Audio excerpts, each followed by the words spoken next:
ina, Birheng sakdal ganda, Reyna ng langit at lupa, ipanalangin mo kami.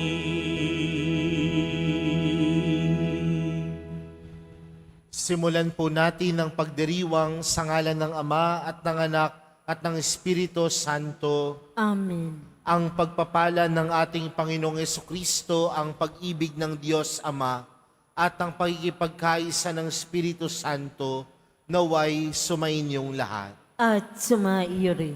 Mga kapatid, tayo pong lahat ay nagkakatipon bilang isang mag-anak ng Diyos sa pagdiriwang ng banal na Eukaristiya. Sa araw na ito, ginugunita po natin ang pagdadala sa Mahal na Birhen sa templo. At upang tayo po ay maging karapat-dapat gumanap sa banal na pagdiriwang na ito, alalahanin po natin ang ating mga pagkukulang at nagawang pagkakasala at buong kababaang loob tayong humiling ng awa at pagpapatawad mula sa Diyos.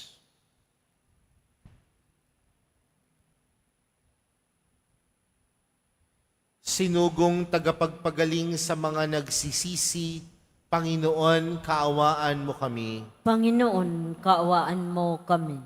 Dumating na tagapag-anyayang mga makasalanan ay magsisi, Kristo, kaawaan mo kami. Kristo, kaawaan mo kami.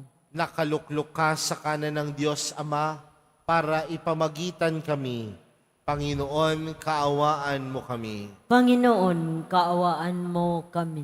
Kaawaan tayo ng makapangyarihang Diyos, patawarin tayo sa ating mga kasalanan, at patnubayan tayo sa buhay na walang hanggan. Amen. Manalangin tayo.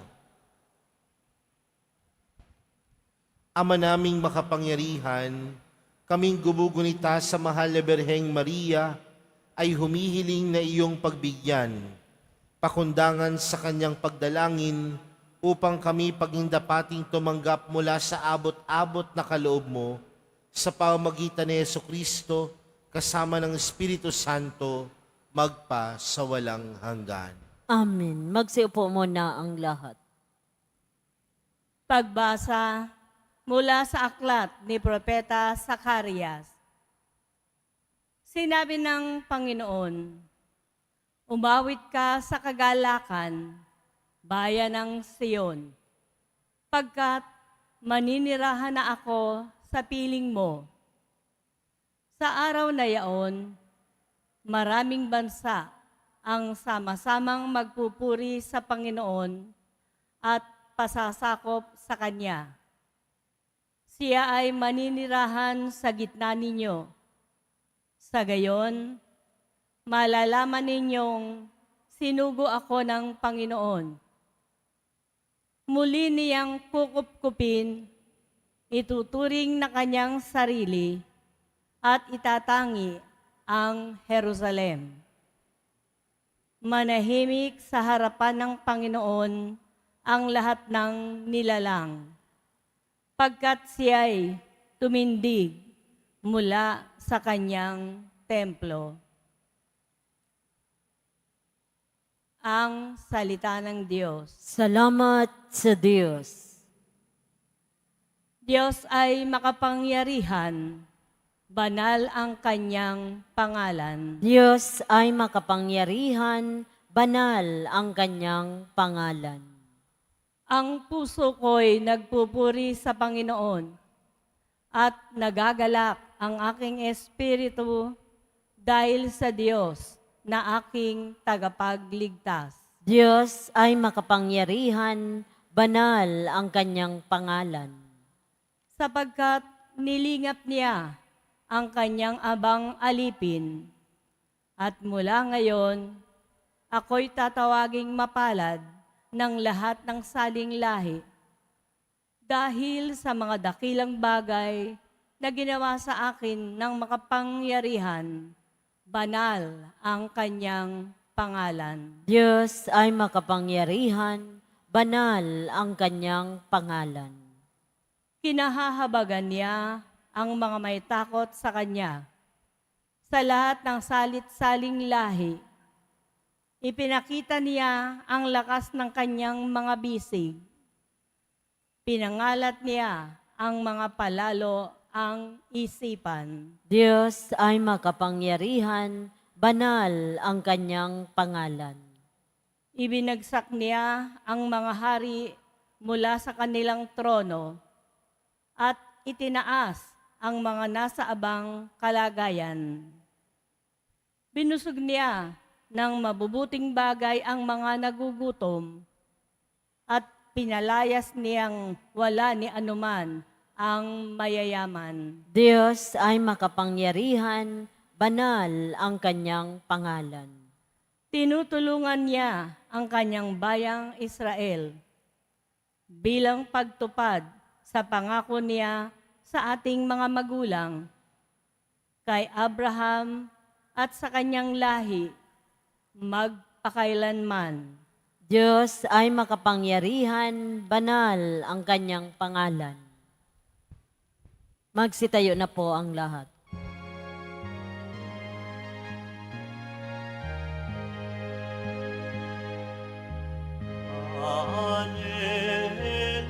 Alleluia, Alleluia,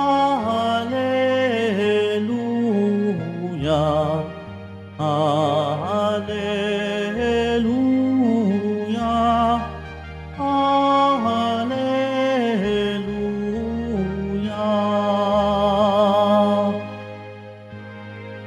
Mapalad ang sumusunod sa salitang buhat sa Diyos at namumuhay ng angkop. Alleluia,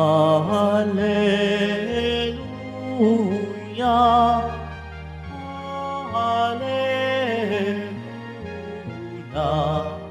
Alleluia, Alleluia.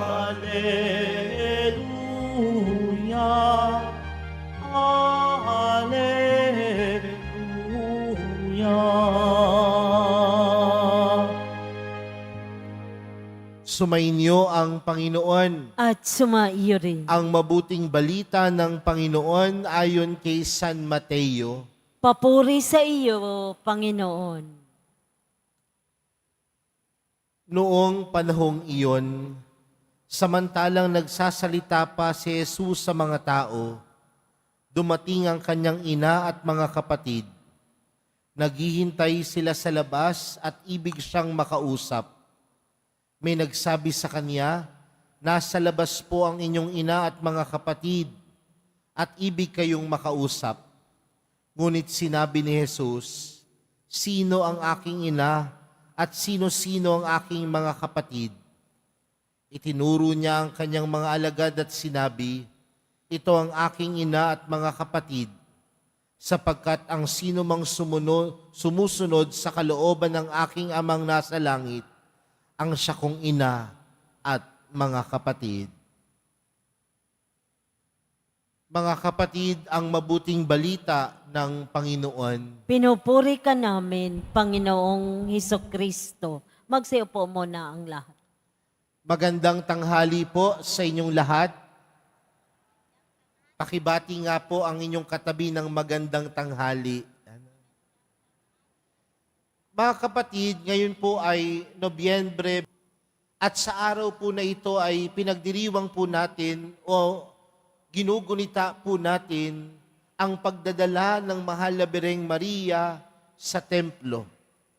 At sino po ang nagdala kay Maria sa templo? Ang kanyang mga magulang, si San Joaquin at si Santa Ana. At ito po ay parte po ng kanilang tradisyon, parte po ng kanilang kultura, ang pagdadala sa isang batang sanggol o sa isang bata upang ialay sa templo. Pero mga kapatid, ano po ba ang nagiging dulot ng pag-aalay sa templo? Tandaan natin sa panahon natin ngayon, Hindi naman tayo nag-aalay sa templo ng tao, ng bata. Bagkus kapag ang bata ay dinadala natin sa simbahan, siya ay upang tumanggap ng sakramento ng binyag. At sa pagdadala natin sa isang batang sanggol upang tanggapin ang sakramento ng binyag, hinahayaan natin na sa buhay ng sanggol na ito, ang Diyos ang mamuhay, ang Diyos ang mamutawi. At marahil nung mga panahon na iyon, nung dinala ni San Joaquin at Santa Ana si Maria sa templo, tilas ipinaubaya nila ang kanilang anak na si Maria sa Diyos. At sa pagpapaubaya nila sa kanilang anak na si Maria sa Diyos, hinayaan na maging instrumento ng Diyos si Maria sa kanyang pangako para sa ating lahat. Dahil siya ang magiging ina ng Diyos. Ina ni Jesus. Pero paano ho ba isinabuhay ni Maria ang kanyang buhay dito sa lupa? Una, alam ni Maria na ang kanyang buhay ay ipinaubaya sa Diyos. At kung ito ay ipinaubaya sa Diyos, nangangahulugan na sa buong buhay ni Maria, sa tulong ng kanyang mga magulang, ipinagkatiwala niya ito sa Diyos. At yun marahil ang isang bagay na magandang tingnan po natin at mamagandang papagnilayan po natin sa hapong ito. Ang buhay natin bilang binyagang Katoliko, bilang binyagang Kristiyano, dapat ipinagkakatiwala sa Diyos. Tandaan natin na ang buhay ni Maria, hindi naman po yan naging madali. Ang buhay ni Maria puno ng pagsubok, puno ng mga hirap, pero napaglagpasan ni Maria ang lahat ng mga pagsubok na ito dahil alam niya na ang kanyang buhay ay pinagkatiwala sa Diyos. At yung ito ay pinagkatiwala sa Diyos, kailanman sa buhay ni Maria, hindi nawala ang kanyang pagtitiwala sa Diyos. Kailanman sa buhay ni Maria, hindi nawala ang pagtitiwala sa Diyos. Alam niyo po, marahil sa simula ho ng buhay ng mahal na Birhen, nandoon ho yung pangamba. Nung sinabihan siya na siya ay magiging ina ng Diyos, malaking responsibilidad po iyon. Pero kailanman, sa kabila ng takot at pangamba, mas namutawi ang pagtitiwala.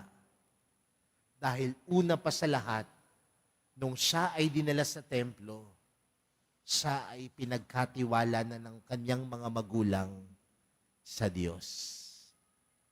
Kaya mga kapatid, tayo pong lahat, nung tayo ay tumanggap ng sakramento ng binyag, tayo din ay pinagkatiwala sa Diyos.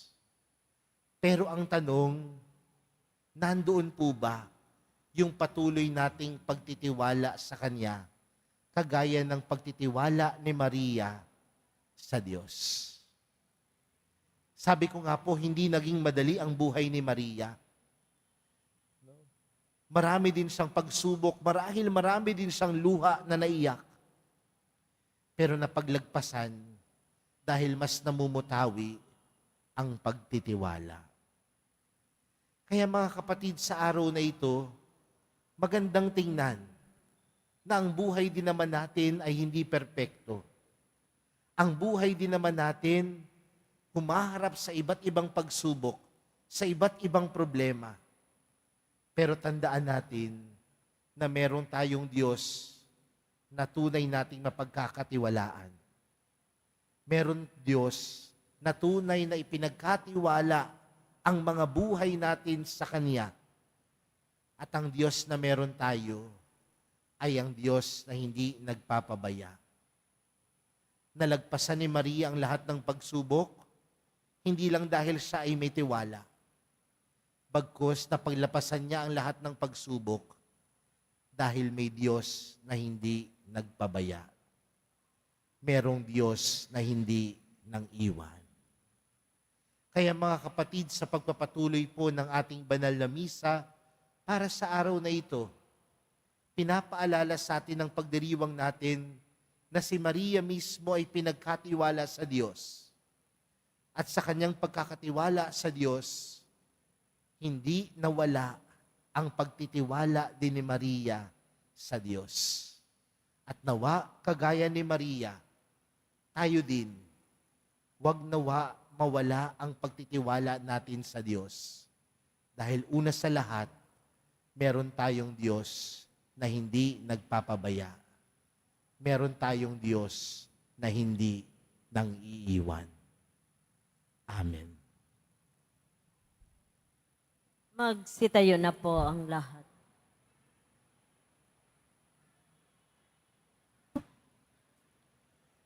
Minamahal kong mga kapatid, sa araw na ito, sa pagunita natin sa pagdadala kay Maria sa templo, hilingin natin sa Ama na ipagkaloob sa atin ang biyaya ng pagiging bukas loob sa pag-aalay ng ating buhay sa Diyos.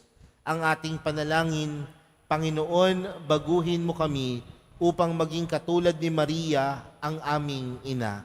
Panginoon, baguhin mo kami upang maging katulad ni Maria, ang aming ina. Ang paglilingkod ng mga lalaki at babae naway ialay ng simbahan bilang karapat-dapat na handog sa Diyos.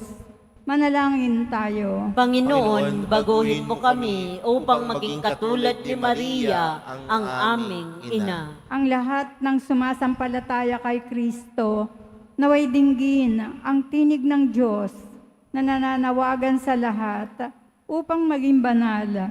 Manalangin tayo. Panginoon, baguhin mo kami upang maging katulad ni Maria, ang aming ina.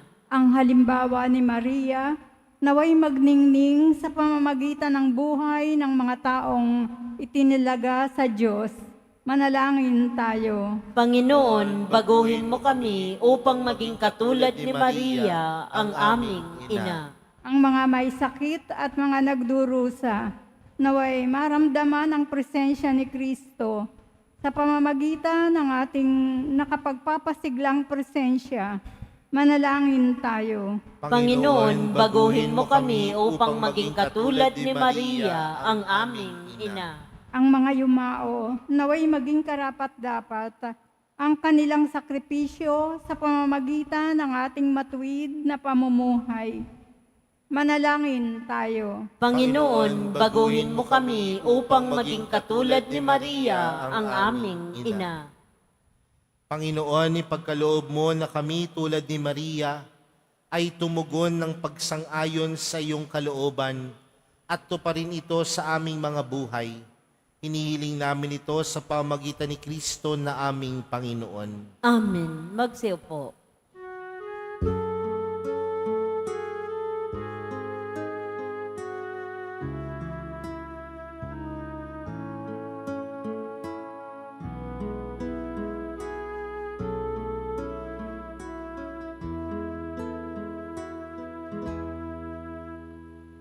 Itong tinapay at anak na mula sa'yo, muling ihahain sa kabutihan mo.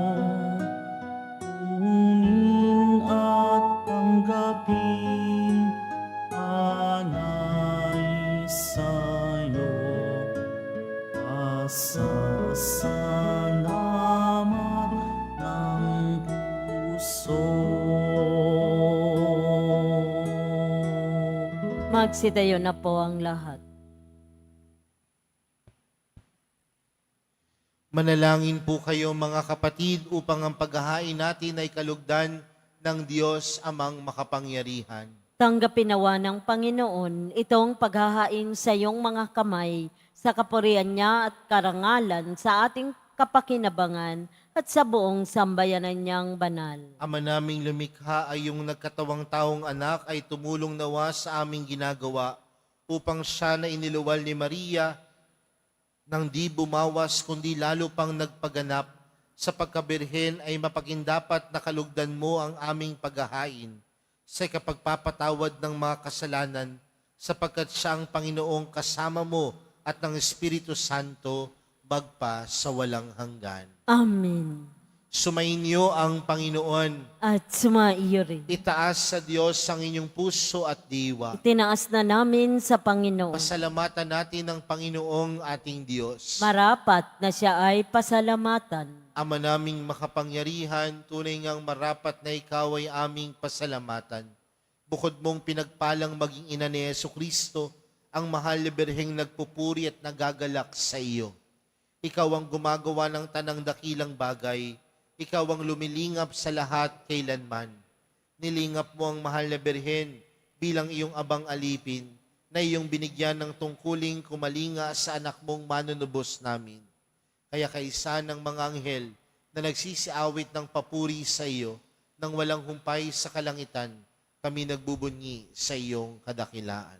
Santo, Santo, Santo, Panginoong Diyos ng mga hukbo, napupuno ang langit at lupa ng kadakilaan mo. Hosana sa kaitaasan, pinagpala ang naparirito sa ngalan ng Panginoon. Hosana sa kaitaasan, magsilod po ang lahat.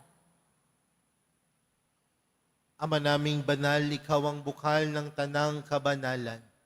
Kaya't sa pamagitan ng iyong Espiritu, gawin mong banal ang kaloob na ito upang para sa amin maging katawan at dugo ng aming Panginoong Hesukristo. Bago niya pinagtiis ang kusang loob na maging handog, hinawakan niya ang tinapay, pinasalamatan kanya, pinaghati-hati niya iyon, iniabot sa kanyang mga alagad at sinabi, tanggapin ninyong lahat ito at kanin. Ito ang aking katawan na ihahandog para sa inyo.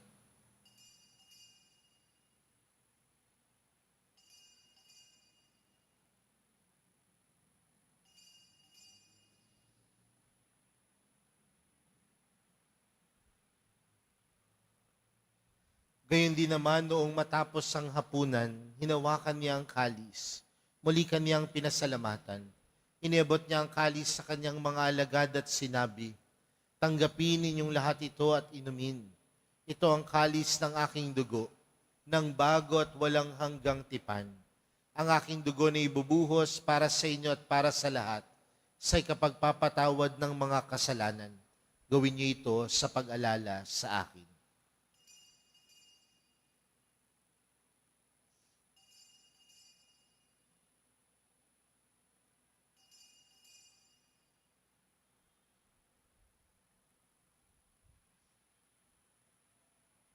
Magsitayo na po ang lahat. Ipagbunyi natin ang misteryo ng pananampalataya. Si Kristo'y namatay, si Kristo'y nabuhay, si Kristo'y babalik sa wakas ng panahon. Ama, ginagawa namin ngayon ang pag-alala sa pagkamatay at muling pagkabuhay ng iyong anak. Kaya't inaalay namin sa iyo ang tinapay na nagbibigay buhay at ang kalis na nagkakaloob ng kaligtasan. Kami nagpapasalamat dahil kami yung minarapat na tumayo sa harap mo para maglingkod sa iyo. Isinasamo namin kaming magsasalo-salo sa katawan at dugo ni Kristo ay mabuklod sa pagkakaisa sa pamamagitan ng Espiritu Santo. Ama, lingapin mo ang iyong simbahang laganap sa buong daigdig. Puspusin mo kami sa pag-ibig kay San Francisco na aming Papa at ni Jose na aming Obispo at ng Tanang Kaparian. Alalahanin mo rin ang mga kapatid naming nahimlay nang may pag-asang sila'y muling mabubuhay, gayon din ang lahat ng mga pumanaw. Kaawaan mo sila at patuloyin sa iyong kaliwanagan. Kaawaan mo at pagindapatin kaming lahat na makasalo sa iyong buhay na walang wakas. Kaysa ng mahal na Birheng Maria, na ina ng Diyos, kaysa ng kabiyak ng puso niyang si San Jose, kaysa ng mga apostol at ng lahat ng mga banal, na namuhay dito sa daigdig ng kalugod-lugod sa iyo, may pagdiwang nawa namin ng pagpupuri sa ikararangal mo sa pamamagitan ng iyong anak na aming Panginoong Hesukristo. Sa pamamagitan ni Kristo, kasama niya at sa Kanya, ang lahat ng parangal at papuri ay sa iyo, Diyos amang makapangyarihan, kasama ng Espiritu Santo, magpa sa walang hanggan. Amen. Lumapit po tayo sa Ama natin sa langit, sa panalangin itinuro sa atin ni Jesus. Ama Ama namin, sumasalangit ka, sambahin ang ngalan mo, mapasa amin ang kaharian mo, sundin ang loob mo dito sa lupa para nang sa langit. Bigyan mo kami ngayon ng aming kakanin sa araw-araw at patawarin mo kami sa aming mga sala para ng pagpapatawad namin sa nagkakasala sa amin. At huwag mo kaming ipaintulot sa tukso at iadya mo kami sa lahat ng masama. Hinihiling po namin kami adya sa lahat ng masama, pagkalooban ng kapayapaan araw-araw, iligtas sa kasalanan at ilayo sa lahat ng kapahamakan. Samantalang aming pinananabikan ang dakilang araw ng pagkapahayag ng tagapagligtas naming si Jesucristo. Sapagkat iyo ang kaharian at ang kapangyarihan at ang kapurihan magpakailanman. Amen. Panginoong Hesukristo, sinabi mo sa iyong mga apostol, kapayapaan ang iniwan ko sa inyo, ang aking kapayapaan ang ibinibigay ko sa inyo. Tunghayan mo ang aming pananampalataya at huwag ang aming pagkakasala. Pagkalooban mo kami ng kapayapaan at pagkakaisa ayon sa iyong kalooban, kasama ng Espiritu Santo, magpa sa walang hanggan. Amen. Ang kapayapaan ng Panginoon ay laging sumainyo. At sumaiyo rin. Magbigayan po kayo ng kapayapaan sa isa't isa. Kordero ng Diyos na nag-aalis ng mga kasalanan ng sanlibutan, maawa ka sa amin. Kordero ng Diyos na nag-aalis ng mga kasalanan ng sanlibutan, maawa ka sa amin. Kordero ng Diyos na nag-aalis ng mga kasalanan ng sanlibutan, pagkaloob mo sa amin ang kapayapaan, magsilod po ang lahat.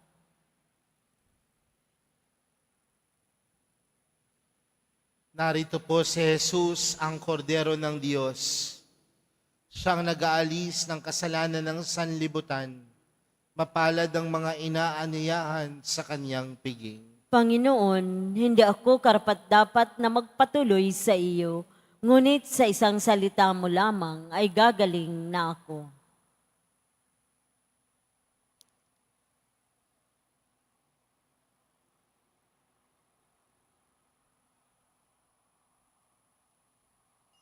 Para sa lahat ng tatanggap ng banal na komunyon, sasagot po tayo ng amin pagkasabi ng pari o lay minister ng katawan ni Kristo at isubo agad sa bibig bago umalis sa harapan ng pari o lay minister. Sumunod po tayo.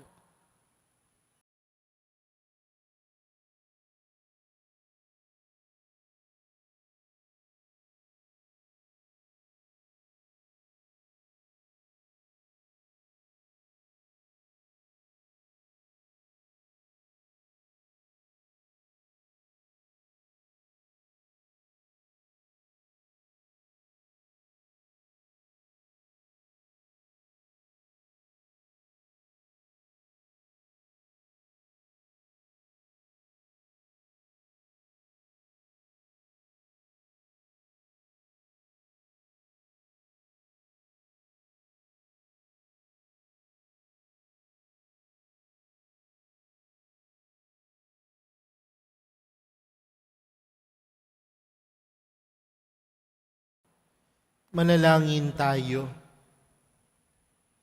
Ama naming mapagmahal, sa pagsasalo namin sa banal na pakikinabang, ang iyong kagandahang loob ay aming hinihiling upang ang pagpaparangal namin sa mahal na Birhen at pagtulad namin sa Kanya ay mapagindapat na aming paglingkuran ang pagganap sa kaloob mong kaligtasan sa pamamagitan ni Jesucristo kasama ng Espiritu Santo magpa sa walang hanggan. Amen.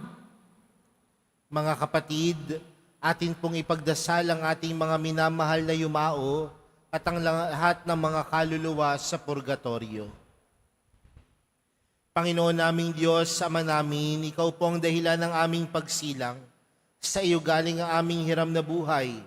Buong kababaang loob po kami nananalangin at kami nagmamakaawang kalugdan mo po ang mga kaluluwa ng mga pumanaw na sa mundong ito.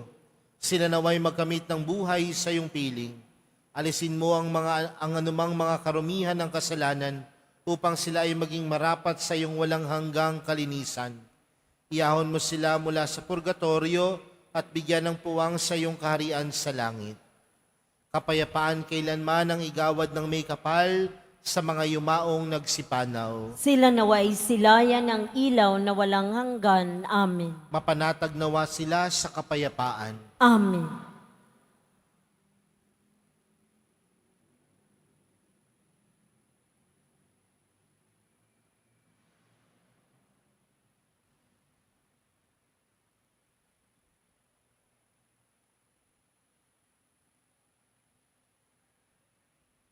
Sumainyo ang Panginoon. At sumaiyo rin. Mahal na pong Jesus Nazareno, inihayag mo sa pamagitan ng krus ang walang maliw na pag-ibig ng Diyos sang katauhan. Pakinggan mo ang kahilingan ng iyong angkan na nagsusumamo sa iyo. Makamtan nawa nila ang iyong katugunan at tanggapin ang kasagutan na may utang na loob na tinatanaw. Basbasan din po ninyo ang mga daladala nilang mga imahin at dasalan. Sa pamagitan ng bendisyon na ito, naway maalala nila ang pangako nila noon sa binyag, na ikaw ay kanilang ibigin at paglilingkuran bilang Panginoon, magpa sa walang hanggan. Amen. At pagpalain po kayong lahat ng makapangyarihang Diyos, Ama, Anak, at ng Espiritu Santo. Amen. Humayo kayong taglayang kapayapaan ng Poong Jesus Nazareno. Salamat sa Diyos.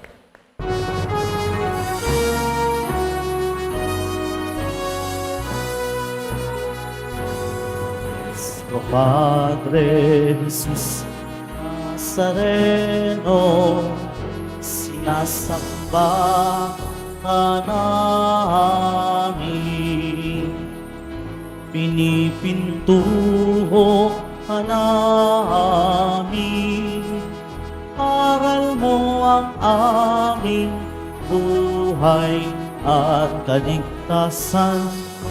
O Padre Jesus Nazareno, iligtas mo kami sa kasalanan.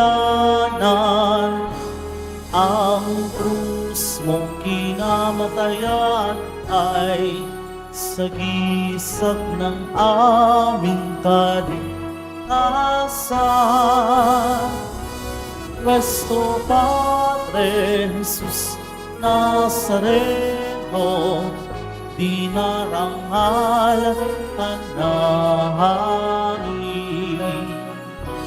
Nuestro Padre Jesus Nazareno, nilulwalhati ka namin.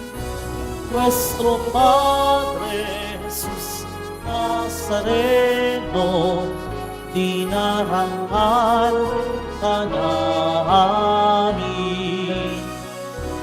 Nuestro Padre Jesus Nazareno, iniwalhati ka namin.